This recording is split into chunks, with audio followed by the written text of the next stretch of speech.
Hi friends, welcome to KRTech Math Solutions.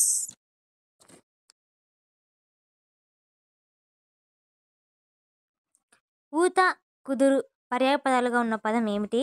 గజల ప్రక్రియలో పల్లవి, చరణం పేర్లేమిటి? 3 గురువులు ఉండే గణం పేరేమిటి?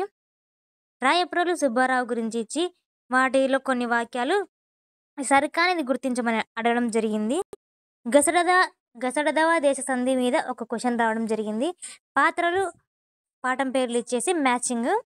ఉపమాలంకారం గురించి ఒక క్వశ్చన్. నెక్స్ట్ వచ్చేసి పక్షులు పిచ్చుకకు ఆహారాన్ని తెచ్చిపెడుతున్నాయి అని ఎవరితో అంటున్నారు?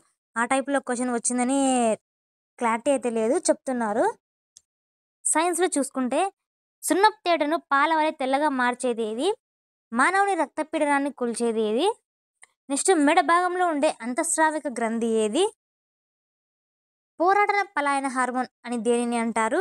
భూమికి సూర్యునికి మధ్య దూరం ఏమిటి? ఇంకా ఇంతవరకు వచ్చిన క్వశ్చన్స్. నెక్స్ట్ వచ్చి సైకాలజీ.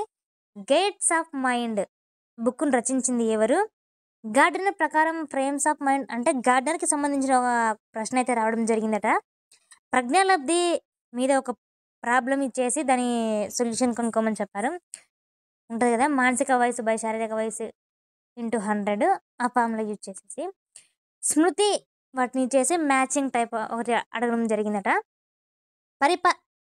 పరిహార సంఘర్షణ మీద ఒక క్వశ్చన్. నెక్స్ట్ డేటా బుక్ని ఎవరు రచించారు? NEP 2020 మీద 3 క్వశ్చన్స్ అడగడం జరిగిందట. నెక్స్ట్ రాసే వాళ్ళకి all the best and thanks for watching.